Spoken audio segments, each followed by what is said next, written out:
Happy Ganesh Chaturthi.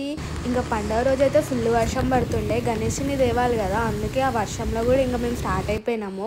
ఇంకా ముందు రోజు రాత్రే ఫుల్ డెకరేషన్ వర్క్ ఉండే, సో అదంతా వేసుకుంటూ ఉండే. మీరు అనుకోవచ్చు ముందు రోజే గణేష్ని తెచ్చుకోవచ్చు కదా అని, బట్ మేము డెకరేషన్ సామాన్ తెచ్చి డెకరేషన్ చేసే వరకే మాకు నైట్ 1 అయిపోయింది. అందుకే ఇంకా గణేష్ని తెచ్చుకోలే. ఇంకా ఎవ్రీ ఇయర్ కూడా పండుగ రోజే మేము గణేష్ని తెచ్చుకుంటాం అనమాట. సో డెకరేషన్ అయ్యే వరకు మాకు లేట్ అయిపోయింది. ఇంకా డెకరేషన్ మాత్రం సూపర్ వచ్చింది, అవుట్పుట్ అసలు ఎక్స్పెక్ట్ చేయాలి ఇట్లా వస్తుందని. ఇంకా ఈయన మా ఇంటికి వచ్చిన చిన్న బుజ్జి గణేశుడు. యాక్చువల్లీ నేనేం వీడియోస్ క్యాప్చర్ చేయలే, ఎందుకంటే ఫుల్ వర్షం పడుతుండే, ఇంకా పూజకి బి లేట్ అవుతుండే, సో నేనేం క్యాప్చర్ చేయలేకపోయినా. ఇంకా మా ఇంటికి మాత్రం గణేశుడు ఎప్పుడు అంత ఈజీగా రాడు, ఎవ్రీ ఇయర్ అంతే ఫుల్ తిరిగి తిరిగి దోలాడి లాస్ట్ కలిసిపోయినప్పుడు దొరుకుతుంది అనమాట. ఇంకా మా బాల్ గణేష్ అయితే చాలా క్యూట్ ఉన్నాడు.